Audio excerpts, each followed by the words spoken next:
Bharat India के prime minister Narendra Modi की सरकार में एक और बहुत बड़ा मिशन लॉन्च करने जा रहा है जिसका नाम है गगनयान मिशन। एक तरफ तो आज भारत में उन्होंने ऐलान कर दिया 2035 तक वो स्पेस स्टेशन बनाने जा रहे हैं और 2040 तक वो मैन्ड मिशन लेके जा रहे हैं चांद के ऊपर।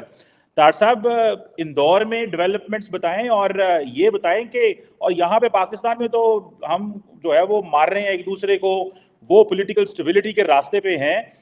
आपका ऑन ग्राउंड एक्सपीरियंस क्या कह रहा है? हमने पिछले दिनों भी देखा कि ब्राह्मोस मिसाइल जो इंडिया और रशिया ने मिलकर बनाया, उसकी डिमांड भी पूरी दुनिया में बढ़ गई। लेकिन अब जो है इंडिया रशिया के सपोर्ट के साथ अपना ये गगनयान मिशन जो है वो भेज, तो इसमें कोई ऐसी अनहोनी बात नहीं है कि वो रशिया से कॉपरेशन हो गया, फलां से होगा।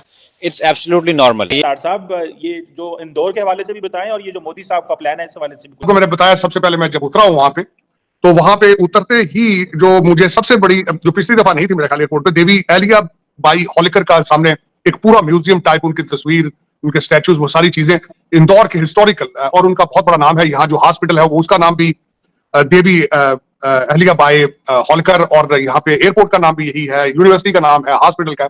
उनकी एक होलकर फैमिली की एक पूरी एक डायनेस्टी मौजूद है यहाँ पे। अगर इंडिया को आप पाकिस्तान के साथ कंपेयर करते हैं तो इंडियंस अपनी इंसल्ट खुद करते हैं। उन्हें हर वक्त हमारे टॉपिक पे बात नहीं करनी चाहिए, because we are too small in front of them. ना तो हमारी इकोनॉमी उतनी है, ना हमारा साइज उतना है, और हमारे अपने ही यूनिक मसाइल हैं। लेकिन सबसे पहले जो आपने बात की कि निकलते ही पहला जो साइन वेलकम करता है एयरपोर्ट से बाहर कि द इंडियाज क्लीनेस्ट सिटी, छठी दफा इंदौर ने ये टाइटल लिया है कि क्लीनेस्ट सिटी। बल्कि कल मैंने फर्स्ट हैंड जो एक्सपीरियंस किया है कि जब मैं डाउनटाउन घूम रहा था तो वहां पे ट्रैश रिमूवल की एक घड़ी फिर रही थी, जिससे लाइव लोगों को रिक्वेस्ट और जुर्माने की धमकी दी गई। हमसे शायद 100 साल से भी ज्यादा ही आगे होगा। और दोस्तों, जब से भारत ने गगनयान मिशन लॉन्च करने की बात कही है, भारत के 4 यात्री स्पेस में जाने की बात हो रही है, उससे पाकिस्तान में जानो बादल फट चुका है। पाकिस्तान की मीडिया में जबरदस्त चर्चा है कि भारत न केवल IT क्षेत्र में बल्कि वो स्पेस मिशन में दिन दुगनी रात चौगुनी वृद्धि कर रहा है। पाकिस्तान में जबरदस्त चर्चा चल रही है कि हमारे देश के बच्चों को मौलानाओं ने जिहादी शिक्षा में उलझा के रखा है, और वहीं भारत के बच्चों को साइंस और टेक्नोलॉजी की शिक्षा दी जा रही है। तो जब भारत में चंद्रयान मिशन लॉन्च हुआ था तो यही पाकिस्तानी मीडिया ने इस मिशन को पूरी तरीके से फेल्योर बताया था। आज सारी दुनिया ने भारत के मिशन को स्वीकार कर लिया, तब पाकिस्तान हार मान के भारत के गगनयान मिशन को लेके काफी चिंतित दिख रहा है। दोस्तों, PM मोदी ने अंतरिक्ष में जाने वाले 4 स्पेस यात्रियों के नामों की घोषणा कर दी है। भारत का यह पहला मिशन होगा जब कोई भारत के अंतरिक्ष यात्री सैर करेंगे। आगे वीडियो में देखते हैं पाक मीडिया भारत के इस स्पेस मिशन को लेके क्या कुछ कहती है। अपने बच्चों को ये सिखा सकते हैं कि भारत हमारा दुश्मन मुल्क है। 1971 की जंग में हमने इंडिया के दांत खट्टे कर दिए थे। झूठ सच अपने बच्चों को पढ़ा सकते हैं, तो फिर हम अपने बच्चों को साइंस और टेक्नोलॉजी की तरफ क्यों नहीं लाते? कि आप अगर ट्रैश फेंकेंगे तो जुर्माना किया जाएगा। 2015 में मूवमेंट शुरू की गई, 3000 से ज्यादा डस्टबिन लगाए गए, और वो तकरीबन 5000 मीटर की दूरी पर उन्होंने उसको रखा ना, 500 मीटर के, हर 500 मीटर के ऊपर एक डस्टबिन लगाया। Home to home trash pickup किया गया।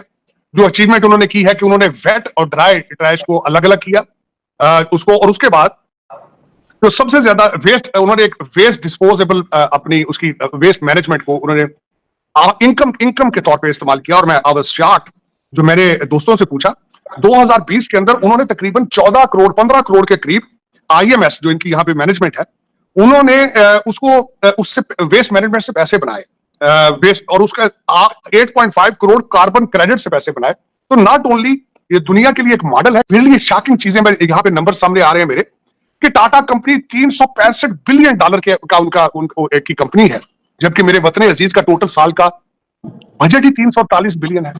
तो एक कंपनी का बजट जो है वो मेरे वतन अजीज से ज्यादा है, लेकिन हम नफरतों में फिर भी अभी वहीं के वहीं हैं। हम लर्न नहीं करना चाहते, हम जंग करना चाहते हैं। ये फिलॉसफी चेंज करनी होगी, सोच बदलने की, सोच बदलो, पाकिस्तान बदलो। जिस तरह मैंने उसके साथ अगले दिन भी बात की है कि 1990s में भारत के पास सिर्फ 2 हफ्ते का के प्रोजेक्ट चीजें परचेज करने की रकम मौजूद थी। ये कल की बात नहीं है, नरसिम्हा राव और उसके बाद हमारे मनमोहन सिंह साहब के दौर की बात है। लेकिन आज देखें, आज के इतने 1990 से और आज के इंडिया, आज के भारत में क्या फर्क नजर आ रहा है। ये सोचना होगा कि हम कहाँ जा रहे हैं, हमारी डेस्टिनेशन क्या है। हमें जंगों से निकल के IT इंफॉर्मेशन टेक्नोलॉजी पे जाना होगा। हमें सीखना होगा कि दुनिया तरक्की किस तरह कर रही है। हमें गैरिजन स्टेट से निकलकर एक्सपोर्ट स्टेट बनना होगा। हमें गैरिजन स्टेट से निकल के बच्चों को मैथ और इंग्लिश पढ़ाना होगा, वरना गुजारा नहीं। मुझे इलामा इकबाल का शेर नजर आ गया कि मस्जिद तो बना दी पल भर में ईमान की हरारत वालों ने, मन अपना पुराना पापी है बरसों में नमाजी बन न सका। मनों के अंदर चोर है, मन हमारे काले हैं। मस्जिदें बना के हम समझते हैं कि शायद हम खुदा की खुशनुदी ले लेंगे। तुम किस तरीके से खातून को कहते हो कि हलवा उसके लिखा था लिबास पे, उसको मार के जन्नत के टिकट लेने की कोशिश कर रहे हो? ये किस तरह की फिलॉसफी है चीमा साहब? ये हमें कहां लेके जाएगी? जिस मुल्क में बैठा हूं 109 स्पेस स्टार्टअप्स का की बुनियाद है यहाँ, और प्राइवेट सेक्टर है, प्राइवेट सेक्टर। मैं अल्गोरिथम जिस तरह मैं शायद प्रोनाउंस, जिसकी बेस पे आज हर चीज हो रही है। आप फोन के पास बैठ के किसी चीज का नाम लेते हैं, 10 मिनट के बाद आपके फोन के ऊपर उसकी ऐड आ जाती है। तो एक तो ये चीज़ है कि मैं उनको कॉन्ग्रेचुलेट करना चाहूँगा और उनको बेस्ट विशेस दूंगा कि वो सक्सेसफुल हों। अगर इंडिया का कंपैरिजन किसी के साथ बनता है ना, तो वो चाइना के साथ करना चाहिए। अगर इंडिया को आप पाकिस्तान के साथ कंपेयर करते हैं तो इंडियंस अपनी इंसल्ट खुद करते हैं। उन्हें हर वक्त हमारे टॉपिक पे बात नहीं करनी चाहिए, because we are too small in front of them. ना तो हमारी इकोनॉमी उतनी है, ना हमारा साइज उतना है, और हमारे अपने ही यूनिक मसाइल हैं। तो अगर देखें, इंडिया हमसे कंपैरिजन करता है नहीं, ये तो हम पाकिस्तान के अवाम और पाकिस्तान के आला हुकाम सियासतदान जो है अपना कंपैरिजन इंडिया के साथ करते हैं कि हम ये कर देंगे, हम वो कर देंगे। मोदी साहब की अच्छी एफर्ट्स हैं और वो बड़े कंसर्न हैं और बड़े प्रोग्रेसिव हैं। दो कि एक एलिमेंट आप जो नेशनलिस्ट होने का एलिमेंट है वो सेपरेट रखें, तो मोदी साहब बहुत अच्छा काम कर रहे हैं। मेरा ख्याल में हमारी गवर्नमेंट्स को भी उसी तर्ज पे काम करना चाहिए, उसी तर्ज पे लोगों को मोटिवेट करना चाहिए आईटी सेक्टर के अंदर, स्पेस टेक्नोलॉजी में। मेरे लिए कोई चीज़ मुश्किल तब तक नहीं होती जब तक इंसान कोशिश नहीं करता किसी के लिए। देखे, इंडिया ने कोशिश किया, चंद्रयान 3 लॉन्च किया और उसके लिए कामयाब भी हुआ। अब ये गगनयान पता नहीं जो नाम, उसके लिए कोशिश कर रहे हैं, गगनयान। हम साया मुल्क भारत आए दिन अगर हम साइंस एंड टेक्नोलॉजी की बात करें, उसमें नई नई चीजें दरियाफ्त करने में लगा रहता है। पिछले दिनों हमने देखा चंद्रयान 3 के नाम से उन्होंने अपना एक मून मिशन लॉन्च किया, जो कामयाबी के साथ चांद के साउथ पोल में लैंड भी किया। लेकिन अब जो है इंडिया के प्राइम मिनिस्टर नरेंद्र मोदी जो है वो अपने दौरे हुकूमत में गगनयान मिशन जो है वो लॉन्च कर रहे हैं। इंडिया का ये पहला ह्यूमन स्पेस फ्लाइट होगा जिसमें 4 ह्यूमंस को स्पेस में भेजा जाएगा, जो स्पेस को स्टडी करेंगे और वापस भी आएंगे। क्या कहना चाहेंगे गगनयान मिशन पर आप? देखिए, स्पेस का जो मिशन होता है, हमें सबसे पहले समझना चाहिए कि कोई भी मुल्क जो स्पेस में इनोवेशंस कर रहा है या उसमें वो उस दौड़ में पार्टिसिपेट करना चाहता है, तो एक तो उसके कमर्शियल बेनिफिट्स भी हैं। आप कम्युनिकेशन के ज़राए बेहतर हो जाते हैं, आप उससे पैसा भी कमा सकते हैं। उसके साथ साथ ये डिफरेंट मुल्कों में एक तरह से टेक्नोलॉजी की रेस भी होती है, एक नेशनल प्राउड भी होता है कि जी हम ये कर रहे हैं, और इससे पूरी कौम को एक मोटिवेशन मिलती है।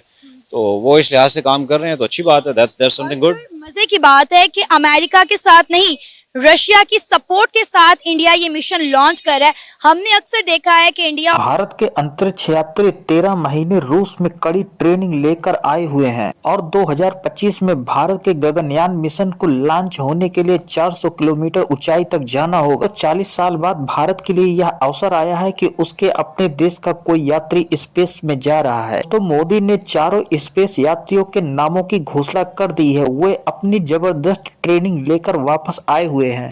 भारत का यह स्पेस प्रोग्राम दुनिया के लिए चर्चा का विषय बना हुआ है। भारत के इसरो ने ऐसा कमाल कर दिखाया है जिसके बारे में दुनिया ने सोचा भी नहीं था। यह सब कुछ मोदी के कार्यकाल में संभव हो सका है। दोस्तों, दुनिया के देशों और भारत को भी 2025 आने का इंतजार है। भारत से गगनयान लॉन्च होगा और दुनिया देखेगी, और साथ साथ भारत के पड़ोसी मुल्क पाकिस्तान भी देखेगा। तो ऐसे ही हमारी ताजा वीडियो देखने के लिए आप हमारे चैनल को लाइक और सब्सक्राइब करिए। मिलते हैं ताजा अपडेट के साथ।